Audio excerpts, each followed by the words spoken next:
पूर्व मुख्यमंत्री हेमंत सोरेन की बुधवार 31 जनवरी की शाम को गिरफ्तारी होती है और गिरफ्तारी होती है उनकी ईडी के द्वारा। उस ही ईडी के द्वारा जिसके करीब 10 समन को लगातार हेमंत सोरेन नजरअंदाज करते आ रहे थे और मुख्यमंत्री की गिरफ्तारी के जो प्रावधान है कहीं ना कहीं उनको लेकर के ये मानकर चल बैठे थे कि मेरी तो गिरफ्तारी होगी ही नहीं। इसके बाद जब ईडी ने अपनी जांच का दायरा बढ़ाया और यहां गिरफ्तारी के लिए अपने कदम भी बढ़ाए तो फिर आखिरकार 31 जनवरी की शाम को उन्होंने हेमंत सोरेन को गिरफ्तार कर ही लिया। अब इसके बाद यहां पर जो झारखंड की सियासत है उसमें भी भूचाल लगातार जारी है। साथ ही साथ इस समय हेमंत सोरेन की गिरफ्तारी को लेकर भी अब तमाम तरह की चीजें देखने को मिल रही है, क्योंकि ईडी ने यहां उन्हें कोर्ट में पेश करके 10 दिन की न्यायिक हिरासत की मांग की है और लगभग यहां माना जा रहा है कि न्यायिक हिरासत मिलने भी वाली है। ऐसे में यहां पर तमाम सवाल है जो हेमंत सोरेन को लेकर लगातार उठ रहे हैं और उन्हीं तमाम सवालों पर बात होने वाली है, क्योंकि बात जरूरी है। नमस्कार, SPN 9 न्यूज आप देख रहे हैं, आपके साथ मैं हूं अक्षय अग्रवाल। स्वागत है तमाम दर्शकों का हमारी इस खास पेशकश में। अमन जी हमारे साथ, हमारे सहयोगी अमन जी से बात करेंगे। अमन जी, जो कुछ स्थिति इस समय झारखंड में चल रही है, तो सबसे पहला सवाल मेरा रहेगा हेमंत सोरेन की गिरफ्तारी को लेकर के, क्योंकि लगातार ही ऐसा लग रहा था कि जिस तरीके से ईडी समन जारी कर रही थी वे नजरअंदाज कर रहे थे और फिर जो करीब 1.5 दिन का वक्त बीच में ऐसा रहा 28 से 30 तारीख के बीच जब हेमंत सोरेन मानो गायब हो गए, तो क्या लगता है कि गिरफ्तारी तो हो चुकी है, कि इस बात का अंदेशा सोरेन को था कि अब मेरी गिरफ्तारी होने ही वाली है? देखिए, बिल्कुल झारखंड की अगर बात करें तो लगातार अगस्त के 2023 से बात करें तो अब तक तकरीबन 10 समन उनको भेजे जा चुके थे और ये मामला जमीन घोटाले को लेकर था। सेना से कैसे ये जमीन जो है अमित अग्रवाल और तमाम जो लोग हैं उनके साथ में आ जाती है, कैसे अधिकारी जो लोग हैं वो फर्जी दस्तावेज के जरिए इस जमीन को यहाँ से वहाँ कर देते हैं। तो कुल मिलाकर जो भू माफिया हैं वो किस तरह से जमीनों पर कब्जा करके जो कह सकते हैं सरकारी जमीनें होती हैं उनको लोगों को बेच देते हैं, पूरे का पूरा प्रोसेस ये है। और इसी में कहीं ना कहीं जो अमित अग्रवाल है ये हेमंत सोरेन के बहुत करीबी माने जाते हैं। पूरे का पूरा जो मामला है वो हेमंत सरकार के कह सकते हैं कार्यकाल का है। 2020 से पूरा का पूरा मसला निकल के सामने आता है और जिस तरह से नगर निगम, रांची नगर निगम ने इसके खिलाफ जो है अपील की थी, FIR की थी, उसी के बाद ईडी में ये पूरा मामला आया। उसके बाद से लगातार 10 ऐसे समन थे जो लगातार हेमंत सोरेन को भेजे गए कि आप आइए और बात करिए, लेकिन हेमंत सोरेन ने इन 10 समन का जवाब नहीं दिया। तो ऐसे में सवाल यही उठे कि क्या वो वाकई इस घोटाले में कहीं ना कहीं उनकी कोई संलिप्तता है इसलिए वो नहीं जा रहे हैं, या वो कानून की मदद ले रहे हैं ताकि अपने आप को इस पैंतरे से जो कानूनी पैंतरे है उससे अपने आप को बचा सकें। तो यही सब भूमिका बनती हुई दिखाई पड़ी। लेकिन आखिरकार कल वो दिन आ गया जब उनके ऊपर ईडी की जो जांच का पहरा था वो गहरा गया, शिकंजे में ईडी ने उनको लिया और आखिरकार सलाखों के पीछे उनको जाना पड़ा। और अब जाकर जो मुख्यमंत्री का फेस है वो भी कह सकते हैं झारखंड में चेंज होता हुआ नजर आ रहा है। तो कुल मिलाकर पूरी स्थिति पर नजर डालें तो यहाँ पर हेमंत सोरेन के ऊपर जो शिकंजा अब तक लग रहा था कि कस नहीं पाएगा, लेकिन फिलहाल उनके ऊपर शिकंजा कस चुका है, सलाखों के पीछे पहुंच चुके हैं। और जैसा आपने बताया कि ईडी ने 10 दिनों की रिमांड की मांग की है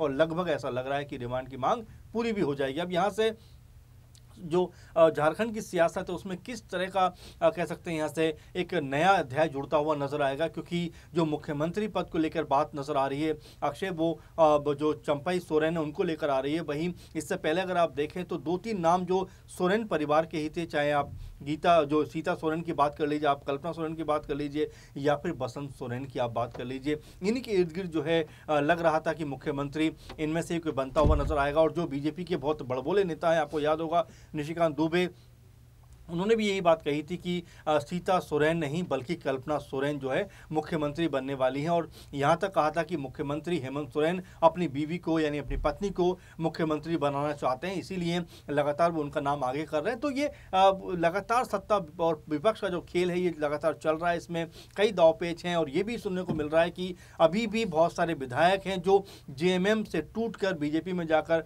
मिल सकते हैं। और ऐसा लग रहा है कि यहाँ पर सिर्फ चेहरा ही नहीं बल्कि अक्षय यहाँ पर सरकार भी बदल सकती है, ठीक बिहार की तरह। वाकई में यहाँ पर सरकार बदल सकती है। लेकिन अमन जी, जिस तरीके से बात हेमंत सोरेन को लेकर चल रही है, ईडी का शिकंजा उन पर कसता जा रहा था और अब इस स्तर तक कसा जा चुका है कि वो अब ईडी की गिरफ्त में है।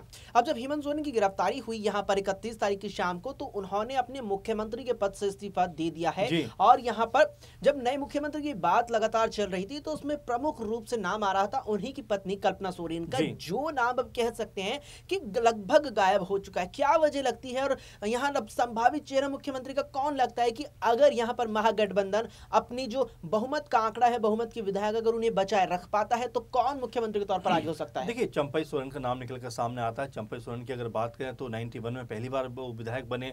इसके बाद जो है लगातार शिबू सोरेन के साथ में उनके जो ताल्लुकात थे, संबंध थे, बहुत बेहतर रहे। 2000 में जब झारखंड बनता है और जेएमएम पार्टी अस्तित्व में आती है, उस समय भी वो चुनाव लड़ते हैं लेकिन हार जाते हैं। 2005 में चुनाव फिर होता है और उसमें वो चुनाव जीत जाते हैं और पहली बार जो है मंत्री पद संभालते हैं। इसी तरह से आप देख सकते हैं कि लगातार उनका जो नज़दीकी है वो सोरेन परिवार के साथ में बनी रहती है और यही वजह थी कि उनको नाम को आगे किया गया, क्योंकि अगर वक्त रहते उनको हटाना भी पड़ा तो आसान होगा, हटाना आसान होगा कि भाई आप जा सकते हैं, आप जो है आपने अच्छा काम किया, तो ये सोरेन परिवार के लिए आसान हो सकता है। और अगर कल्पना सोरेन को बनाते तो मेरे ख्याल में सीता सोरेन नाराज हो जाती, सीता को बनाते तो कल्पना नाराज हो जाती। तो ये पारिवारिक जो मतभेद थे उसको खत्म करने के लिए मेरे ख्याल से या उन पे अंकुश लगाने के लिए उन्होंने एक तीसरा विकल्प चुना कि भाई कोई ऐसा शख्स ले आओ जो हमारे खिलाफ जो विरोध और विद्रोह ना कर सके। तो ऐसे में चंपई सोरेन उनको बेहतर नाम लगे, क्योंकि 2019 की जो सरकार बनी है हेमंत सोरेन, उसमें भी वो मंत्री हैं। तो ये देखा गया कि उनको नाम इसलिए सुझाया गया कि वो आसानी से हट सकते हैं। और ये अब जिस तरह से उनका नाम फाइनल हुआ है, लेकिन ये भी कहा जा रहा है कि तमाम सारे जो कांग्रेसी विधायक हैं या जो जेएम के विधायक हैं वो भी उनके नाम से इत्तेफाक नहीं रखते। लेकिन फिलहाल तो ये कहा जा रहा है कि जो आंकड़ा है 47 जो 48 सीटों का उनके पास वो पूरा है, उसमें कोई कमी नहीं है। अगर साबित करने की बात आई तो वो साबित भी कर देंगे, वाकई में यहाँ पर साबित कर देंगे। और जिस तरीके से यहाँ चंपई सोरेन को हेमंत सोरेन ने आगे किया है, लगता है कि एक वाकई में मध्यस्थता का रास्ता निकाला है, जहां उनकी पत्नी कल्पना सोरेन और भाभी सीता सोरेन भी समर्थन करती नजर आएंगे। लेकिन मुझे जिस तरीके से बात उस पूरे मामले पर जारी है तो उसमें एक समान चीज लगती है ईडी। और ईडी का जब कभी भी जिक्र आता है तो हम दिल्ली का तथाकथित शराब घोटाला नहीं भुला सकते, जहां एक मुख्यमंत्री, यहां एक पूर्ण राज्य के मुख्यमंत्री हेमंत सोरेन की गिरफ्तारी हो चुकी है, तो दूसरी ओर दिल्ली में भी मुख्यमंत्री अरविंद केजरीवाल पर जो गिरफ्तारी की तलवार लटक रही है वो और भी ज्यादा नीचे होती जा रही है। ऐसे में सवाल मेरा आखिरी रहेगा पूरी खास पेशकश के दौरान अरविंद केजरीवाल के ऊपर, क्योंकि जिस तरीके से अब यहां हेमंत सोरेन की गिरफ्तारी हो चुकी है, क्या इस बात को अब मद्देनजर रखते हुए अरविंद केजरीवाल ईडी के समन पर पेश होंगे या एक बार फिर उन्हें नजरअंदाज करते दिखेंगे? देखिए, बिल्कुल, और जाहिर सी बात है अरविंद केजरीवाल के ऊपर यह भी आरोप है कि उन्होंने हेमंत सोरेन की मदद की है यहाँ दिल्ली में।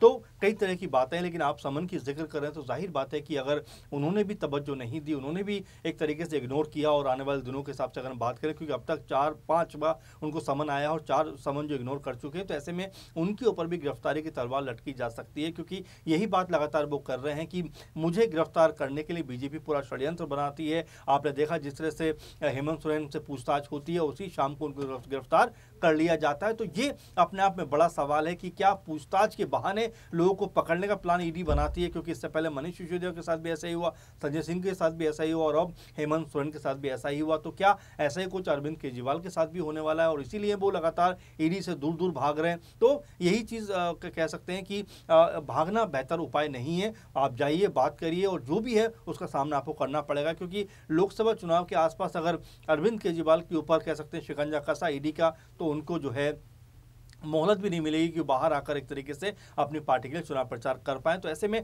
बिल्कुल सही कहा आपने, तलवार लटकी हुई है और हो सकता है कि इस तरह से अगर वो इग्नोर करते रहे समन को तो उनकी गिरफ्तारी भी हो जाए। वाकई में गिरफ्तारी हो जाए, क्योंकि अब जब हेमंत सोरेन गिरफ्तार हो चुके हैं तो अरविंद केजरीवाल की गिरफ्तारी में भी यहाँ कोई संशय नजर नहीं आ रहा है। और जिस तरीके से अमन जी का जब बात जारी यहाँ पर है तो साफ तौर पर कहना रहा कि अरविंद केजरीवाल को जिस तरीके से हाल ही में 5वां समन ईडी ने जारी किया था, तो अगर यहाँ पर समय चक्र को समझा जाए समनों के, तो यहाँ लोकसभा चुनाव नजदीक आ रहे हैं और अगर इसी तरह से यहाँ अरविंद केजरीवाल समनों को नजरअंदाज करते चले तो वो समन दूर नहीं होगा जिस पर ईडी पूछताछ नहीं गिरफ्तारी के लिए आएगी। और वो समन उस वक्त आएगा जब केजरीवाल के सामने जो लोकसभा चुनाव होंगे वो बिल्कुल उनके दर पर आ चुके होंगे। फिलहाल के लिए इस पेशकश में इतना ही। देश और दुनिया की तमाम खबरों के लिए आप देखते रहें SPN 9 न्यूज।